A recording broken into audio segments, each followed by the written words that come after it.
Mic check 1 2 1 2. Mic check 1 2.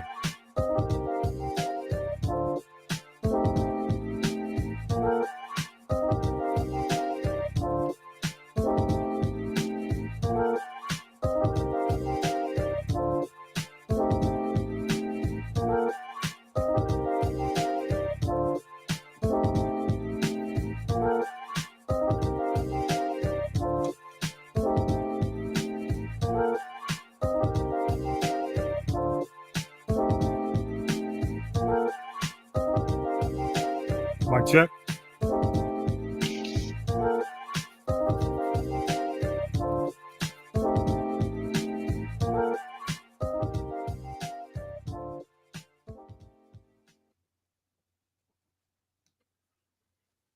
Hey, what's up, y'all? It is episode 152. This is the G Podcast.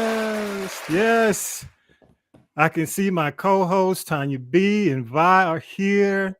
Just got to say to y'all, as always, on Sunday as we tape, which NFL franchise deserves the most PTSD? Vi? Falcons. I'm not even gonna go into it because we have a guest, but I think he can relate to it. If you got a weak heart, do not watch the Falcons. I'm here to tell you, and our guest is on the line too. I'm not gonna get into it because he's got a very serious, but he's an Atlantan. He's an ATL. Go for it, man. I'm a sports fan. Go for it. So Pastor Lockwood knows. I'm sure you had a chance to see the Falcons in Carolina. So who do you think the franchise needs to give out PTSD therapy to the fan base, Pastor? Yes, sir, without a doubt. And what's so crazy about this game that it need to be shipped up to North Carolina too, because that brother just simply lost his head. And if he had kept his helmet on, we'd be talking about a whole nother story. Yeah? Look at it. We got past the ESPN. Yes. Yeah, he lost his head, man. I mean, good night, man. Praise Pastor. No, really. My goodness. I just want to say thanks. Really, let me introduce. I mean, again, this is the G Podcast, episode 152. And he's an Atlanta native, Brown High School grad, Troy State University grad. Vi and I knew this brother back in the day. 30-plus year educator, been in leadership as an assistant principal, dean of Youth Academy. Reverend Lockwood has been active member of Leadership Atlanta, Leadership DeKalb. He's founder and president of his own ministry, the Derek B. Lockwood Ministry, and he's preached in the U.S., but African continent, Canada. And in 2017, he became senior pastor of Powerful Truth Sanctuary Global International Church in Macon. Y'all know how to name some churches. That's all I got to say. Y'all know how to name. I know. And I'm proud to call him a friend. And he's doing a really special event on November 7th. And it really, really resonated with me because I'm actually on a text chain, which I'm really glad you included me on the text chain, especially me, because I know you've had to step in a couple of times on some of my replies, but I've been good, right? Have I been good? Pretty much. Yeah, you've been good, you know. Okay. But you keep us on our toes, and that's good, man. That's good. That's good. But I do behave. So y'all give it up again for the one and only Reverend D.B. Lockwood. Thank you so much. Thank you, sir. Jared B. Lockwood. But tell us, let us know what equipping for hopeful, honest, and courageous conversations on race is all about. Thank you again, Tony B, for having me. I think it's very, very important that we have these kind of conversations. One of my favorite quotes is from James Baldwin. It talks about not everything that is faced can be changed, but nothing can be changed until it's faced. And so the idea is that, you know, we oftentimes run away from the very conversations that we need to have. And, you know, we were taught, you know, even in school back, you know, you want to stay away from something, stay away from sex, race, and politics. Well, those are very three things we try to get into because we want to get in, as John Lewis gave us, we want to get in good trouble. And good trouble for me is equipping people, or at least allowing them to have the platform to have courageous conversations. It starts with your insides, though. You got to have a want to. Hopefully, we can show you a how to. But if you have a want to, I believe we can equip you with some stuff to help you with that idea of having courageous conversations, especially around the subject matter of race.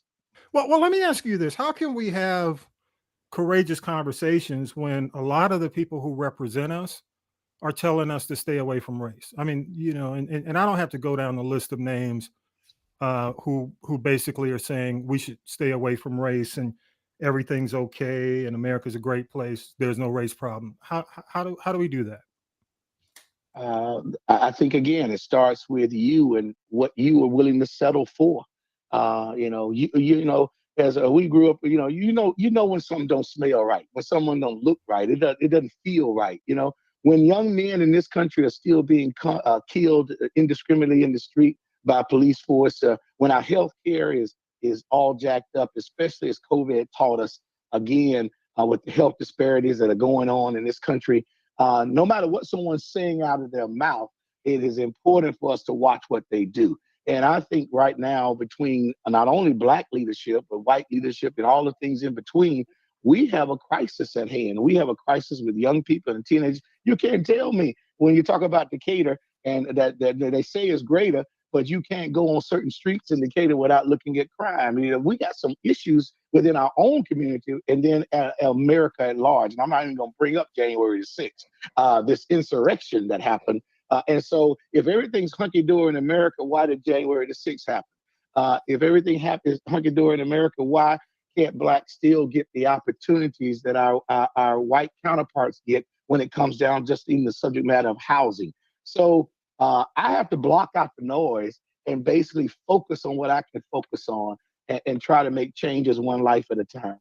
So another thing we talked about, we had a really good conversation, and you've been an educator, like I mentioned in your bio, and I got to make sure I post your bio because I don't think my introduction did you justice at all. But you here, and we talked about the Kanye West situation, what's happening with Kyrie, Candace Owens, a lot of these celebrities who, for lack of a better term, are dropping hate, have large young following. They have a large young following. So you have you've been an educator. Are you concerned about how these influencers are dropping hate into the air, into the internet? Are you concerned about that? Oh, without a doubt, I'm extremely concerned. One of the reasons that we're trying to have these kinds of conversations that are happening on November the 7th, this gathering of courageous conversations, is because influencers and people of that nature are if you will, swaying minds, these very minds that I worked 30 something years to try to help steer in a productive way. They are really in trouble because if you don't know enough information, you'll take anything and begin to take it as truth. Unfortunately, being a historian, Hitler was an influencer. And look where that got us. There are so many negative influences in the earth that we can look back in history and say, left unchecked, left without anybody saying, wait up, hold a minute. Let's make sure we get this straight. Are you saying, amen, this former president that we have that's thinking about running again, won't even call his name, amen, the idea that he's an influencer and the kind of things that he said, even while he was president, becoming a presidential candidate, these kind of folks are dangerous. They're dangerous for the everyday person. And more importantly, they're dangerous for our future.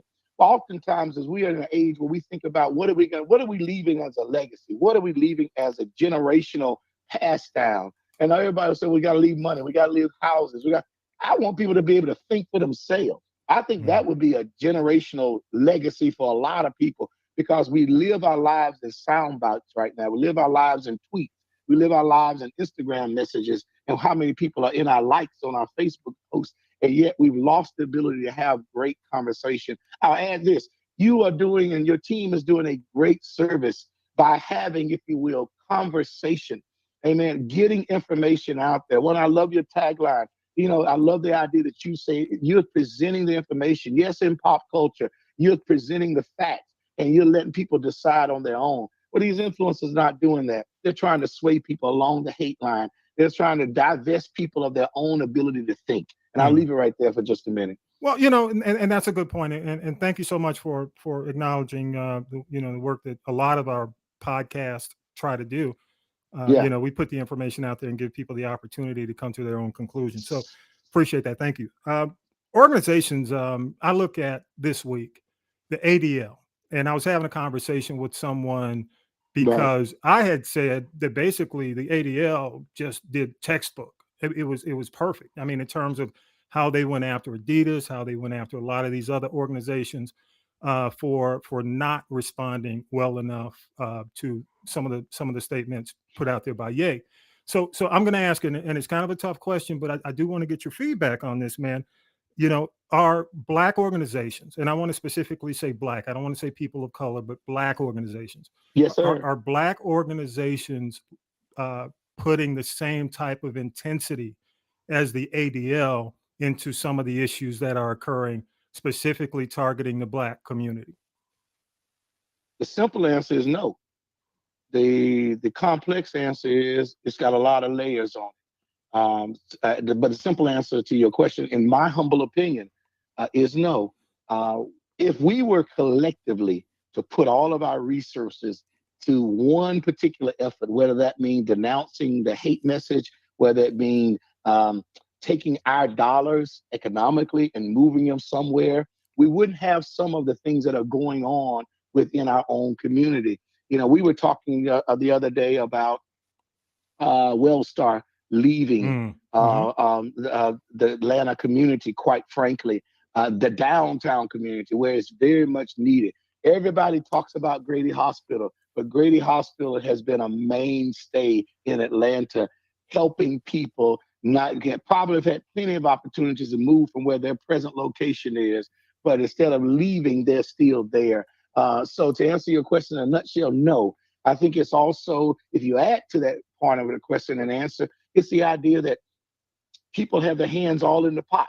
I mean, from the NAACP to you name any large Black organization. And now, what did our President Kennedy ask us? Not what your country can do for you, but what can you do for your country? Well, some of these organizations need to ask that question in a reverse order, because there are people asking them for help. They're asking and I'm not saying that they don't do great work, but when it comes down to the politics, when they put their clout together, move together. Back in the day when I was growing up, we had one or two identified leaders. They didn't necessarily approach things the same way, but we had identified leaders. You can't say that Malcolm X wasn't a leader. You can't say King wasn't a leader. They were leaders, and there were other economic leaders. The problem is we don't have identifiable leaders, and that sword cuts both ways for me. It cuts ways in which we open the social media and all the things that we're doing, and people have platforms, but we also don't have an identifiable mark that says, we're going to speak for you on this issue. Trust us. I think there's a trust issue going on with a lot of people who've used and abused the system. And so a lot of people don't trust. I know a lot of people who don't trust the Democratic Party. And that's just keeping it real. We're talking about Black folks who don't trust the Democratic Party because we get a lot of promises, but at the ballot box, we want our vote, but we don't have the follow through that we need. So I think it's a complicated, layered situation, but it also, to answer your question directly, no, we're not doing all we can. When the Jewish community can come together and ADL can do what it does, and when they flex their muscles, everybody listens. Well, let me tell you, the ADL went after this like Nazi hunters. I am a huge fan. Yes, sir. Y'all know I'm a movie fan. So I go back to like The Boys in Brazil, Marathon, man. You're talking my language. You know what I'm talking about? And it looks when there is an issue or when you get on that list, it's over. I mean, and I don't know if I see and I'm glad you answered that question because I don't see the same type of intensity, but I do agree with you. It's on different. There are layers to it. There are reasons why, and it's not all on the organizations. In a lot of cases, we have to do our part individually as well. So I'm gonna leave it at that. One thing, and I'm going to get to your event. I want to ask you something, and I want you to honestly answer this. Okay. Do you think conversations, the ones that you're having for your event, not just your conversations, but conversations like this, do you think the conversations are intellectually accessible? And what I mean by that, you've got so many different layers of the Black community. And like, for example, when you bring the PhDs, the doctors and the JDs all together in a room and have conversation, what about the blue collar people who have issues? You know what I'm saying? The levels of intellect are vast in our community. Do you think it's as, I guess, inclusive? I would say so. Okay. Yes, sir. I definitely would say so. It's a free event. Yeah. That lowers the playing field right there. Yeah. No one pays. Let me hang on. What'd you say? Say it one more time. It's a free event. There We are footing the bill. We're paying for the food. We're paying for the space, the gathering spot. We're doing everything we can to make sure that whoever wants to come, Yeah. black, brown, pink, polka dot, you can be striped. I mean, we got money, don't have money, Yeah. got two words, got two nickels to rub together. We want to make sure that people who, there's the two ladies who recently passed, but they wrote the book Having Our Say. They were centenarians. They were older ladies. Both of them, I think, were dentists. Two sisters, and they wrote this book called Having Our Say. And I just want people to have their say. And I think it's important that the blue collar and the white collar get together. I will tell you that we had an event in March at the same place, the gathering spot, and we asked this question. I shared it with you earlier. Was Jesus the pioneer of diversity, equity, and inclusion? Now that raises all kind of questions for some people. Yeah. Just the idea of diversity, equity, and inclusion. Well, some people came to that thinking that we were going to have a Christian service. Well, we did have a little bit of that, but we wanted to answer the question and make people understand that was important conversation. Jesus is probably for me, as a Christian and as a pastor, one of the greatest champions of diversity, equity, and inclusion. Yeah. And so if we're going to be a model for that, then we want to include as many people as we possibly can. I will tell you that we also had Asian folks and Indian folks in our audience, and they were not Christians. And so they were seeking information. And we didn't know necessarily all of their backgrounds and what have you, but they identified themselves with their heritage and the foundation understanding what brought them to that place to learn more and to have those kind of conversations. Because these are kind of conversations we need to have, and we need to have them in a civil way so that we can move the pendulum just a little bit more. Good stuff. Let me throw it to my co-host if they have any questions. Tanya B, you're nodding. You got a question? Oh, I'm actually in agreement, but I find it interesting that this event takes place at the gathering spot. And because I've done some research on that particular venue, first of all, I applaud you, Pastor or Reverend. I'm sorry, I want to get it right. For going into that spot, because I'm going to be very honest with you. When I read about the gathering spot and how it came to be and what you have to do to get in, they're not completely inclusive. I'm just going to be real about that. So based on that, I think they, for lack of a better term, owe you the time and space to do what you're doing, and they shouldn't be charging you a doggone dime. Well, that's just my 2 cents and nothing more. I hear you. It is sort of a catch-22. We were looking for a spot which people could actually catch in respect that they could gather and not feel, if you will, threatened. We didn't want to go to a hotel. We didn't want to go somewhere that necessarily. And so we ended up at the gathering spot to try to find a place, and they were welcoming to us. And I will say it's nominal based on what their normal standard fees are. But having said that, we wanted a place at that particular point just to be able to gather and to be able to have a conversation. We had about 200 people in the room. It was a great event from our standpoint of view. And we wanted to take that to the next level of having table conversations now, not just someone talking to them, but and having a little panel discussion, but having some real conversations at tables. And then we walk away from that growing a little bit more.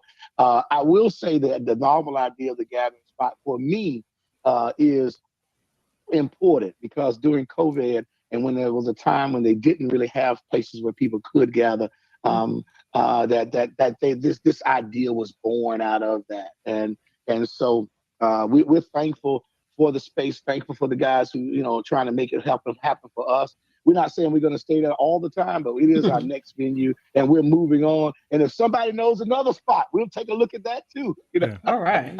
Well, let me just say again, just congratulations to you and your group. And it is equipping for hopeful, honest, and courageous conversations. It's happening November 7th, 2022. Y'all would have gotten your early voting out of the way. You ain't got to vote until the next day, so no excuses. I'm done. So 5:30 to 8:30. I'm done. It is at the Gathering Spot, and I'm going to have the information on our podcast page, the link, because you have an Eventbrite link as well. I want to make sure I have that. But yes, sir. You got any comments for our audience that you leave us with? Yeah, thank you, Tommy B. I'm just thankful for the opportunity to come on the podcast and just share with people that it doesn't necessarily mean that you have to have a conversation in a formal setting.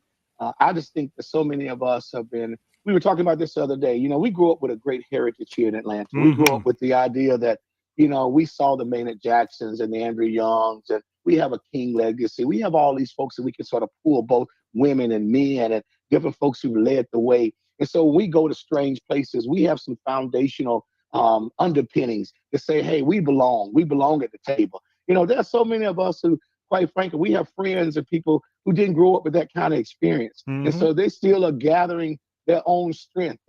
Some of them are still in their 40s and 50s, gathering their own voice, their own confidence level, because they've been told on their job they can't do this, and they can't do this in their neighborhood, and they can't do this. And we just want to make sure that no matter what God assigns you to do, that you're able to do it and do it to the fervor that God has placed you in. Have the courage, amen, to speak up. And to, if you will, borrow the late, great John Lewis, get in good trouble. I mean, I spend most of my life in trouble.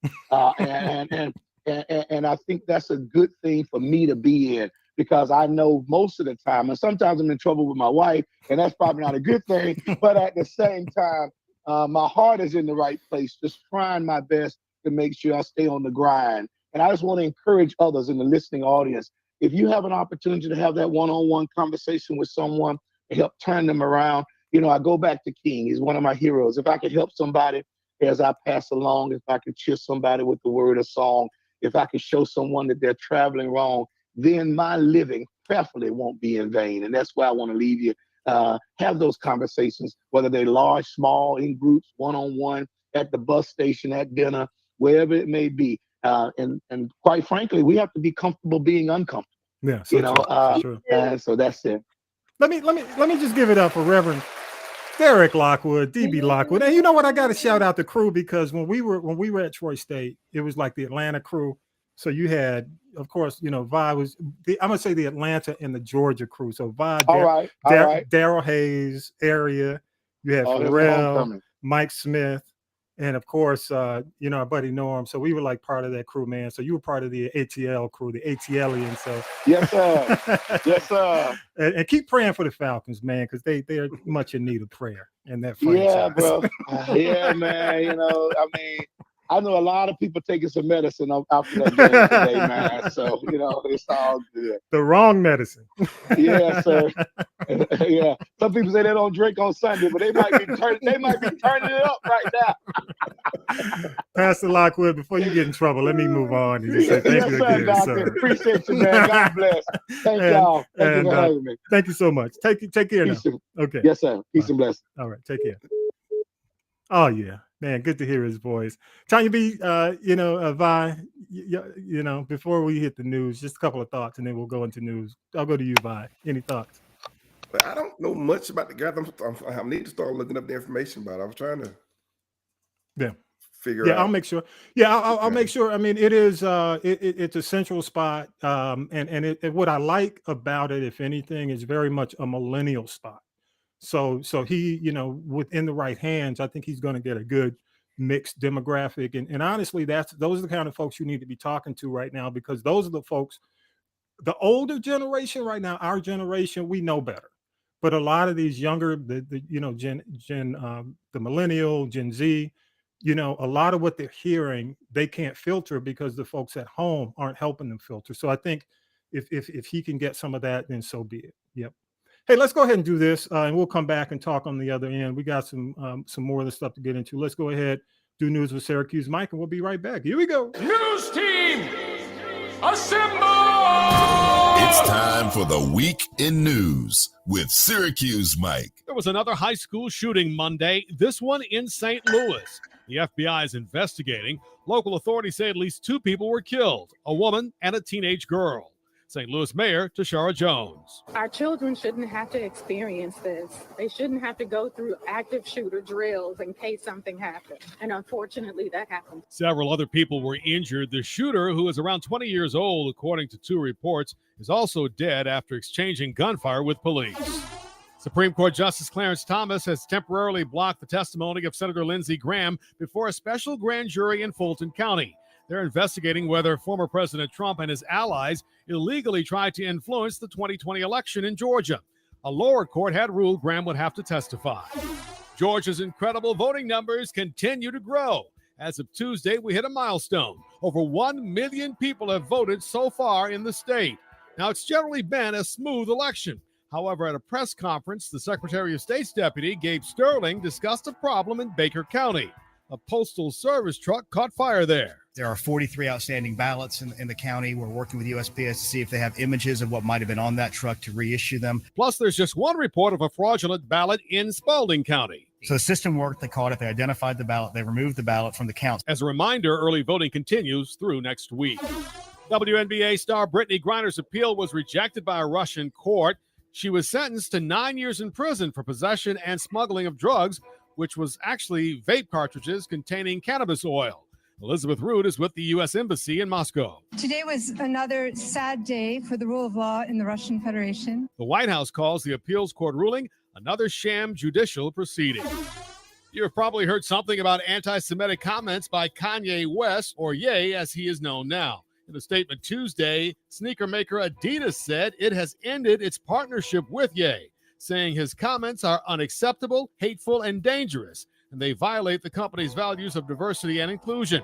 Others have also cut ties with the artist. The controversy seemed to gain steam earlier this month after Ye made an anti-Semitic post in which he said he would go DEFCON 3 on Jewish people.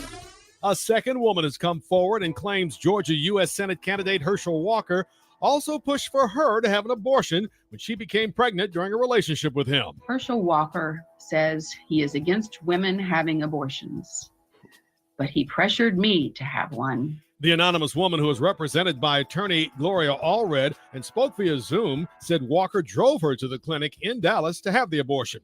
No actual evidence of the 1993 abortion was presented, and Walker said this accusation is also a lie. Senate Majority Leader Chuck Schumer was caught on a hot mic Thursday, telling President Biden that the state where we're going downhill is Georgia. He also told the president it's hard to believe they will go for Herschel Walker. Schumer's comments come as 2 new polls show Walker with a slight lead over Raphael Warnock. Biden was in Syracuse, New York, giving a speech about plans for a new $100 billion semiconductor plant. It appears that Elon Musk is now running Twitter. According to several media outlets, Musk has already fired 4 top executives, including the CEO. Musk also updated his Twitter handle to Chief Twit. Not exactly a flattering way to refer to yourself. Paul Pelosi, the husband of Nancy Pelosi, is expected to make a full recovery after being attacked in the couple's San Francisco home. San Francisco Police Chief Bill Scott said the suspect, armed with a hammer, will face charges of attempted homicide and assault with a deadly weapon, among other charges. And really and truly, we wish the best for the Pelosi family. Just unfortunate, man. And you've heard all the details. We don't have to go into any more of the details of how it happened. Bottom line is we just hope he gets better. And I don't know if I was having a conversation with you guys, with you, Vi and Tanya B, but the temperature is just too high. We have to turn it down. But these guys in Washington, unfortunately, and I don't know if you say unfortunately, they have contributed to the temperature being as high as it is. And I hope they understand that they have contributed as well. Both sides, everybody involved in this. So, again, they're not taking ownership of it. Yeah, that's my point. They're not taking ownership of it. Yeah, they're not, especially Republicans. Why aren't the Republicans speaking out against it, saying it was a bad thing? I haven't heard them say anything. Yeah, I agree.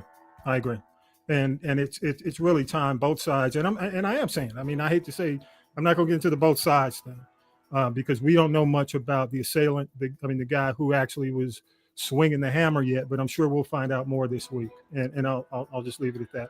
Also, just condolences to the Dooley family. As a Georgia native, Vince Dooley meant a lot to the state. Not only just to UGA, but of course, the winningest coach in the state of Georgia. Am I right in saying that, Bob? He was definitely for UGA. Winningest coach for the University of Georgia, probably. Yeah, University of Georgia. But the other thing, and the thing I liked about Vince Dooley, just my quick Vince Dooley memory, because I was doing high school sports at the time when he won the national championship in '82. He would always, if you'll relate to this, you might also, Tanya B. Whenever he had a big game, he would always talk about the competitor, like, oh, these guys are just incredible. We don't have a shot. He would always, he'd be playing Vanderbilt. Maybe he'd go in there like, they got a great running back on that team. I mean, that's the thing. He would always kind of lull the competition into this little trap, and then they beat him like 50-0. So Vince, that's what I remember most about Vince. But rest in power. Another unfortunate thing, and as we tape, this thing in Seoul, Korea, where 153 people killed in a nightclub, a stampede in Seoul, Korea. That just went down as we taped the night before. Yeah. And to all our Korean family, the folks, because we do have some folks in Korea who listen, definitely in those within the U.S. and outside of the U.S. and just our thoughts and prayers to all those folks. 153. But you know what? Go ahead. Yeah, there were some Americans that were over there that were injured, and I just saw something before we flipped the mic to come onto the podcast that there was a student from Kennesaw State College that was one that was a loss of life there. And they, people were out. It was Halloween. They had no mask. It was the first one since COVID.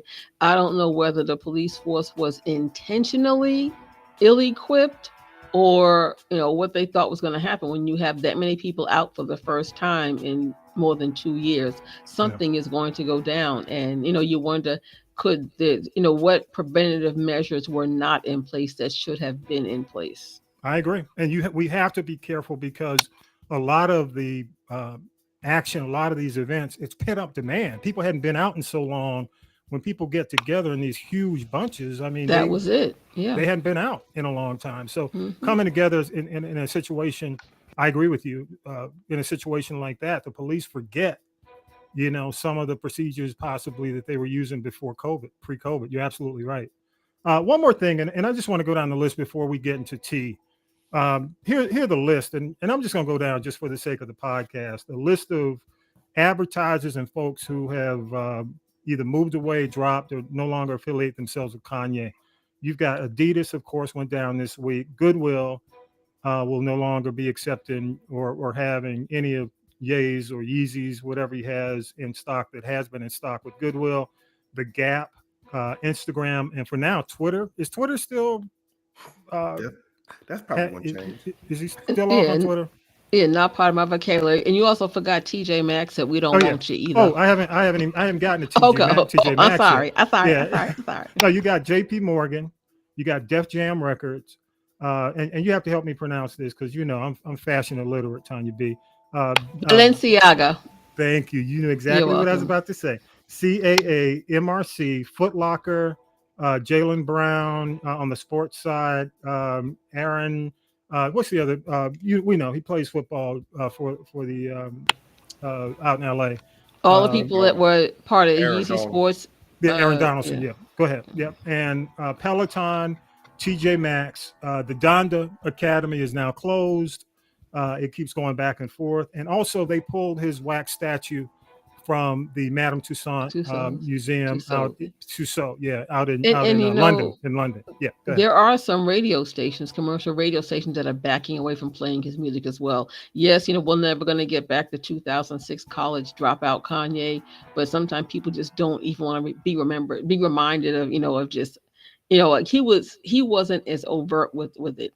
You know, so I've been in some tight spaces with him, and it's like it's almost like I just want to say mental illness. He was a loose cannon. The other thing about that is, you know, now he's so upset now that he's no longer on the billionaires list. He's been replaced by Puffy. But the other thing is, I'm understanding a lot of what his so-called worth comes from real estate. And I don't know if it's true or not, that if there are any properties that he does own where people are like, I'm not paying rent anymore, he's going to have to evict me, or I'm just going to move out because I'm not giving him any money. Wow. And you know, I understand that he owns 2% of that undergarment company that Kim has called Skims, and she's trying to, you know, although it's only 2 or 3%, she's actually trying to buy him out. Gotcha. Okay. Let's go ahead and do tea. Now then, children, it's time for tea.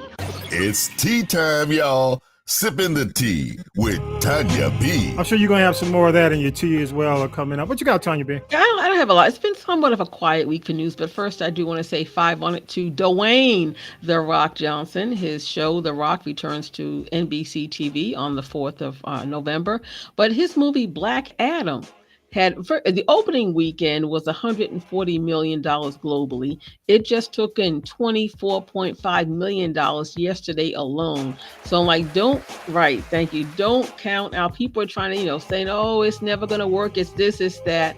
But I always love to see success be the best revenge you can ever have. So I just want to say 5 on it to Dwayne "The Rock" Johnson. You know, his movie pulled in more money the first weekend than that George Clooney and Julia Roberts movie.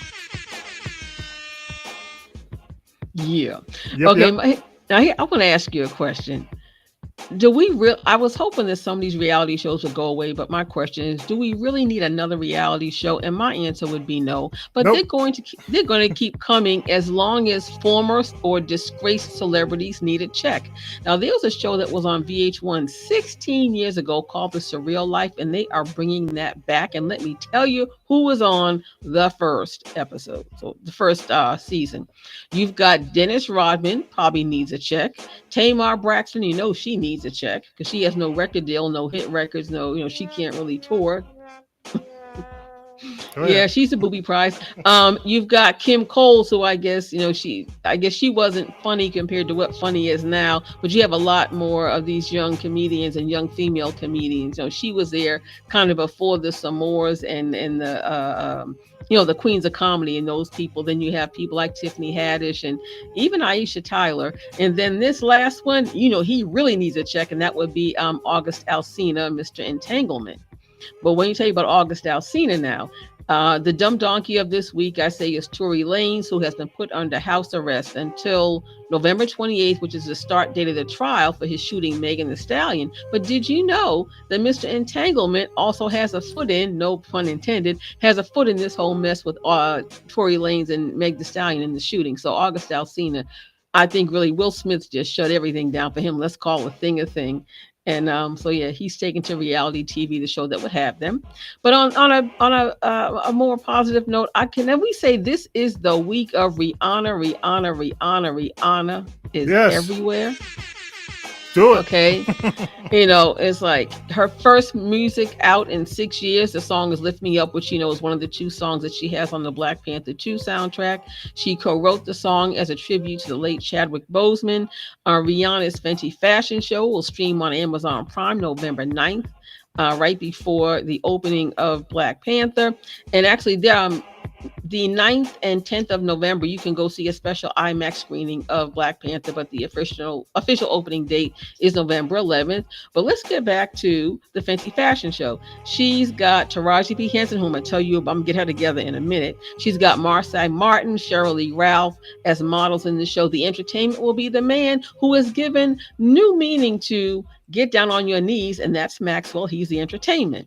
So don't forget that Rihanna's also going on tour, and I'm hearing that she might put out maybe an EP to support the tour.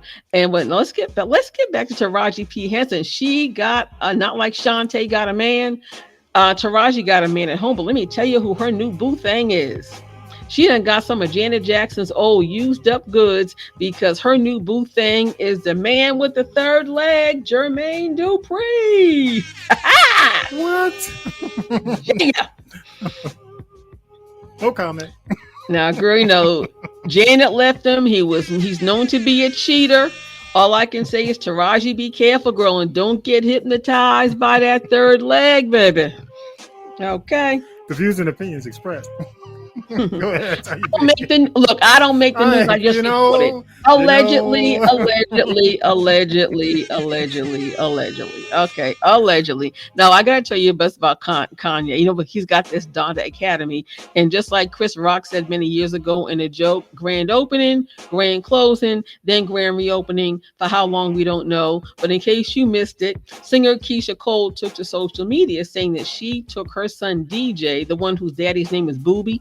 Mm-hmm. She took DJ out of the Donda Academy for obvious reasons. But my thing is, how smart are these kids going to this Donda Academy? There has been a mass exodus of the teaching staff quitting. The tuition is $15,000 a year. And where did Keisha get that kind of money? I don't know. Maybe Booby's on scholarship. But wait. You know, they allegedly the word is that you have to also, if your child goes to that school, you have to sign a non-disclosure agreement. But I'm like, who's gonna talk? Whatever. That is so ridiculous. But anyway, okay. Exactly. Let's get let me get some laugh. Let's laugh. Okay, I want to say, first of all, congratulations to Grammy award-winning, groundbreaking hip-hop duo Salt and Pepper's here, and where they're going to be is on the Hollywood Walk of Fame. They're getting a star on the Hollywood Walk of Fame next week. But inquiring minds want to know, is Spinderella going to cut it up one time and show up? She really should be included because she is a part of the group. I wish they would just put on their big girl panties and just work out whatever their issues are, you know, and just go on with it. Okay, I gotta. Whatever they have going on is intense. It is, and I know it has to do with money. But speaking of money, I gotta tell you this: Kenan and Kel said they are going to do another Good Burger movie. But I gotta tell you this: you know, Kenan's former SNL castmate and co-star Chris Redd is dating Kenan's estranged wife. They claim everything is cool, but in case you haven't heard, Chris got the beef stew knocked out of him because he got punched in the face with somebody that had on brass knuckles outside of a New York comedy club, and he had to go in the hospital, but he's out now. Blood was everywhere. Blood was just everywhere. Wow. Blood was flying everywhere. I want to tell you that Jill Scott is back on BET Plus for season 3 of The First Wives Club. I don't know if she'll be making music anytime soon, like Rihanna, because she's really gotten into this whole acting thing. And there's a greasy website that is spewing untruths about the situation with Why Did I Get Married 3. Tyler Perry said people are just making up things. Stop the BS. He is not calling out Janet or Jill, saying that they are holding up any production, because Tyler Perry said he has not written not one word of a script, but he has an idea and a concept. But my thing is, you know, most of the people that were in Why Did I Get Married 1 and 2 are no longer married. So I wonder what number 3 is going to be. I got one more thing I got to tell you. Mm-hmm. Now, you know what? A lot of celebrities will have a signature fragrance. Elizabeth Taylor hers was very popular back in the day. Elizabeth Taylor had one. Heck, even Cher had one. But, you know, we're sticking to an all-time low when people just get greedy for money and they want to pimp and whore somebody's estate. In case you haven't heard, Whitney's don't want to get a job sister-in-law Pat and her husband Gary are now putting out a Whitney Houston fragrance. Okay, but wait, there's more. You would think somebody like Whitney, you'd have a fragrance in Nordstrom, Saks Fifth Avenue, Bloomingdale's, even Macy's. They are putting this fragrance in Walmart, and you can buy it for as low as $8. Is that not an insult? Is that not an insult? I wish I had a punching bag sound effect, because I would give them a serious cocoa pop. All right, I'm gonna give them. They want the. It's I'll give them the boo. Everybody can pay for it. They want the everyday people to pay for it. That's all. It's probably going to smell like some. It's probably going to smell like Charlie. Remember Charlie from back in the 70s? Shelley Hack and the Charlie. It's probably going to smell like Charlie. Oh Lord. All right, but you know what? I don't know. I don't want anything that smells that I'm paying. I don't wear $8. That'll end up. You know how you get that black ring around your neck or it turns green, like when you wear a cheap gold chain that wasn't gold. No, green gold. Turn your skin. Do not give it as a gift. Oh, Vi, you know in middle, you know it, Vi. You know in middle school. In middle school, you gave some girl the green gold. And she broke out in a rash, didn't she? Tell the truth and shame the devil. Everybody can't take that good perfume. Y'all wrong. Well, then you know what? You need to go and buy some oil from the Muslim brother at the corner of Lee and Ralph David Abernathy over there in the West End. That won't break you. Wrong. You're wrong. All right. Appreciate your time. Appreciate your time, you be. Let me go on and get my report. Gotta get my report. Good stuff. All right, here we go. I'm gonna have to mute them. Here we go. I'm gonna just mute them. Here we go. On Atlanta. Atlanta on FX this week. The goof who sat by the door. Y'all behave. No. Atlanta on FX. Let me know what y'all think. Go to Castropolis.net. I thought it was good, but it was more like my Gen X here and the millennial understood it because they had seen the Goofy movie. So they totally got it. So if you saw the Goofy movie and you can relate to it, then you'd understand it. The other thing, I will give it up. Let me give it up to Abbott Elementary. Much better this week. The Halloween episode was much better, funnier, and I just hope they can continue on in that direction. It was a really good episode. The other thing, and this is just last minute again for Halloween, Guillermo del Toro has a new series out on Netflix. He's the guy who did the Scent of Water. I think it's the Scent of Water, but he's doing the new Pinocchio that's coming out. He's done not necessarily Peter Pan, but I think it was called Pan. He's Spanish and he does these Pinocchio. Weird, Was it Pinocchio? He's doing a new Pinocchio. So it's coming. It's Pinocchio. No, that was that. Never mind. Okay, thank you so much. But anyway, and quit clicking that mic. Just leave it on. Damn. Okay. The other thing is, it is called the Cabinet of Curiosities, and I will tell you up front, it is not for the weak at heart. It is not for the weak at heart at all. If you've been looking for gore for Halloween, you found it. I think there's 8 stories. It's an anthology, so all 8 stories are there, different stories. And the one that's the craziest is episode 3. Glenn Turman. You know Glenn Turman. Old school Glenn from Cooley High. Cooley back in the High. day. Yeah, yes. Cooley And High. Aretha Franklin. Yeah, and Aretha Franklin. He is in episode 3, and it's called The Autopsy. It is off the charts, messy, scary, crazy, but that episode 3, in my opinion, was the best of all 8. But definitely Cabinet of Curiosities is it will make you squirm. That shit's like, whoa, what y'all doing? But anyway, that's all I got for the week. Not a whole lot. We already had, and I'll remind people, you got one more day as you listen to the podcast tonight, and then I guess Halloween's on Monday. But the top 10 from our girl Spicy Dicey, she had, Black Phone at number 10, Leatherface, Interview with the Vampire, Prey, Doctor Strange, the new one, Fresh, X, Barbarian, The Terrifier 2, and her number 1 or her best pick, she says is the best horror movie of the year is Smile. So those are the ones, and thank you again, Spicy Dicey, for coming on. Greatly appreciate you. I'm getting through most of that list, but that damn Cabinet of Curiosities, y'all, I was like, oh my God, what are they? Number 3, tell me what you think. Episode 3. Again, go to Castropolis.net.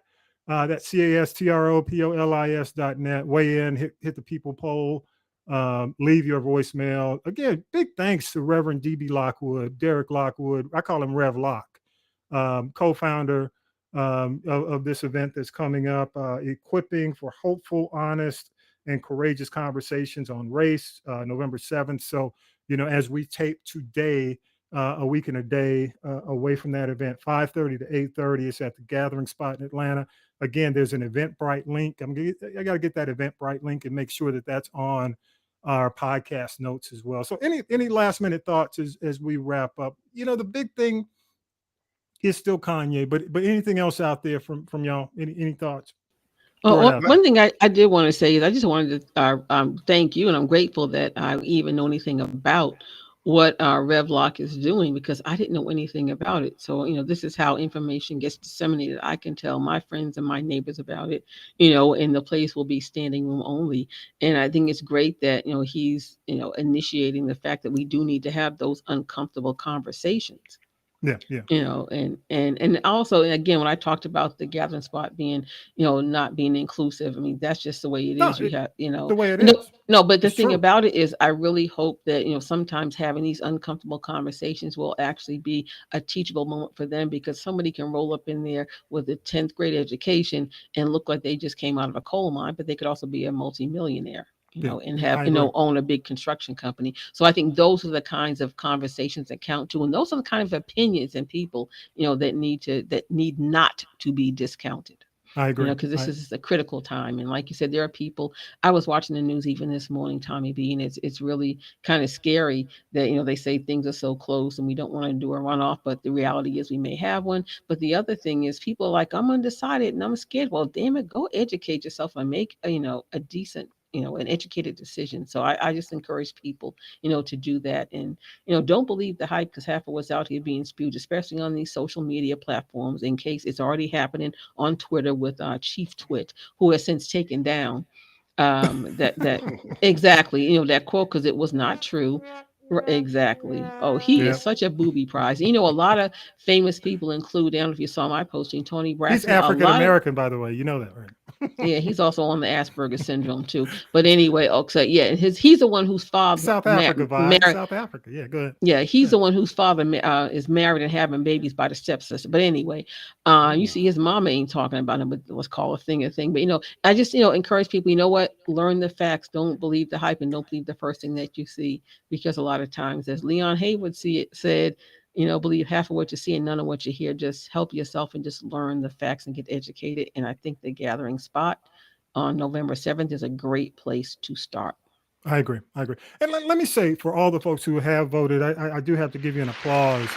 And I really and truly am excited by the numbers. I still believe that they have not been able to truly capture the Black vote numbers outside of what is known by the early vote. And again, last week, the report was right around 39% of the early vote was African American, was Black. And I'm wondering at this point, even once we've passed 1 million, what that number will be. And I'm wondering what the number is nationwide. But one of the things I think Reverend Warnock, Senator Warnock has run a good campaign. And I think he's done just about everything possible that he could do as someone who is still in the infancy of his, of his job. You got to keep in mind, it was an early replacement. So he's only really and truly been, what is it, a year that he's actually been, in that situation. So for a guy who's been in it a year, I think he's done a good job. The other thing and this is more specific to the governor opportunity between Kemp and Abrams. I'm not going to express my concerns specifically why, because, voting is still going on. But once we do the autopsy on it after the fact, I'll express why there are concerns, for Stacey. I think I will take my hat off to Karen Renee and her folks at the NAACP, definitely here in Georgia. They've done a lot of youth rallies. Shout out to Gucci Mane, who actually connected with the NAACP and did a concert for voting, which I thought, you got to go after that younger demographic, and make sure that they get out and they understand the importance of voting. You can't make an assumption that they will. So regardless, Tanya B, my hat goes off to the entertainment folks who actually get involved. Right. Because I will tell you, don't listen to Killer Mike and his dumb. Yeah, no, but I will tell you, that I know how you feel. I know some of the stuff that you might say about these folks, but I think that, it's an opportunity that a lot of entertainers allow to go by the wayside. Yes, when they should not stand on neutral ground because their opportunities were given to them by people who believed heavily in voting. So I really pay attention to who doesn't show up. Right. You know? Right. And who's consistent? Who's consistent. And authentic, so. And I do have to make a comment because somebody said something last week about the comment we made about Julia Roberts and her daughter. Let me tell you this. I'm going to say this because I'm an adoptee. You mean Julia Roberts, isn't Angelina Jolie? Well, no, I'm sorry, Angelina Jolie.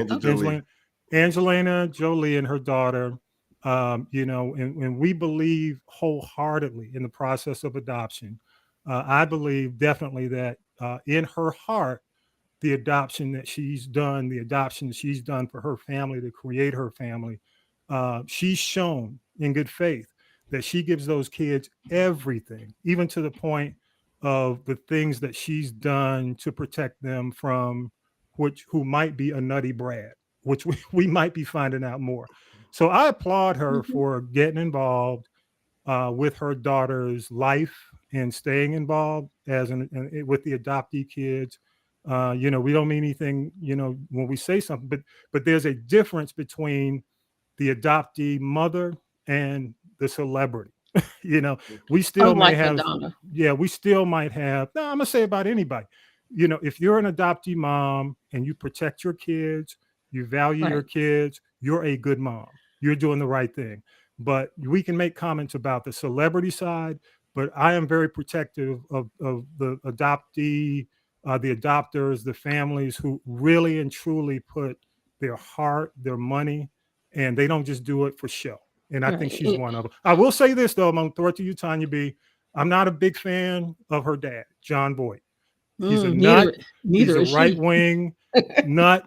But I don't, I don't, she shouldn't be put in the fire for the sins of her father. No, not at all. No, I mean, like I said, she and her father are quite estranged. I don't even know if they even have a relationship. But one thing I will say about Angelina, and I will give her credit, and I believe one of the reasons, in my opinion, one reason why she may be getting involved on the political side, because these decisions that are going to go down in these elections are going to affect her daughter, who, for all intents and purposes, is now a resident of Georgia. So I give her credit for doing that, and hopefully, for teaching that process and what it means to her daughter, so that I don't know what the young lady, her daughter, we'll just call her daughter. So daughter, Zahari.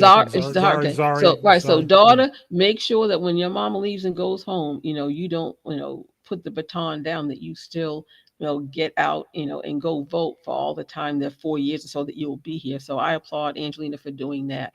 I will give her credit for that all day long, all up and through. And let me say, and what I meant when I said Julia Roberts, what I meant to say, because I think you mentioned Julia Roberts somewhere in the report, or her name came up in the report about the King family. Yeah. That I did not know that Coretta Scott King and Martin Luther King Jr. actually paid for her birth. Paid her family for her birth, because her family had an acting school in Atlanta, and their kids actually were impacted by that acting school. So they made a decision to definitely pay for her birth. That was because they couldn't get Black history fact. How about that? Yeah, and they couldn't. So Julie, you're going to get her bus pass. But the thing about it is, during that time, Black children, not just in the South, and they couldn't go to, didn't have access to the same opportunities as their white counterparts, acting schools and dancing schools. Look how long it took you to see, a principal ballerina in the American Ballet Theater, or a Black Rockette, at Radio City Music Hall. So Julia, you can come to the cookout, honey. There you go. Come on, Julia. Yeah. She's from the South. She knows how to eat Southern food. Smyrna, Georgia. Yeah. All right, y'all. Hey, let's go ahead. Vi, you got it. You ready? Pull on up to the table. Brother. Pull on up to the table. Here we go. What you got, Vi? This is a significant statement about judging others, because Jesus upheld the legal penalty for adultery, stoning. He could not be accused of being against the law, but by saying that only a sinless person could throw the first stone. He highlighted the importance of compassion and forgiveness. When others are caught in sin, are you quick to pass judgment? To do so, to act as though you have never sinned. It is God's role to judge, not ours.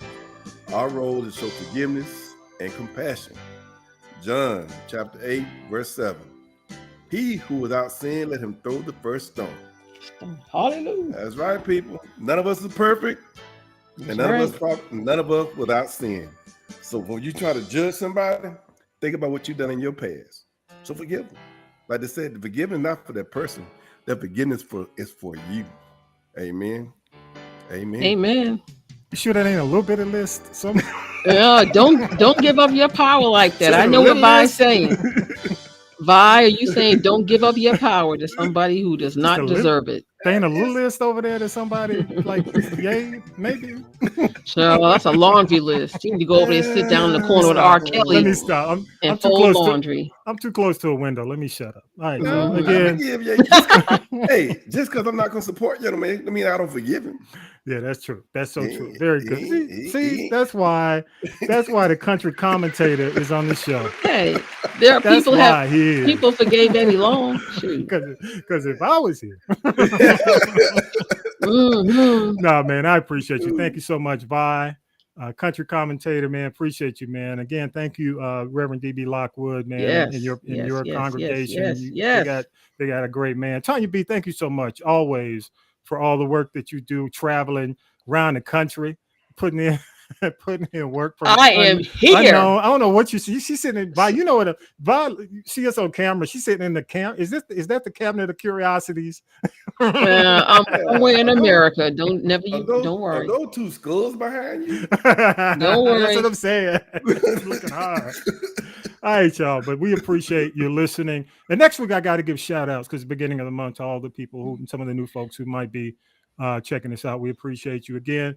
Thank you so much. And with that, episode 152 is in the can, y'all. And we are out of here. Peace. Vote, people. Vote. Watch the debate. Go vote. In the name of James Brown. Hallelujah. Please vote. Hallelujah. All right. I'm just saying.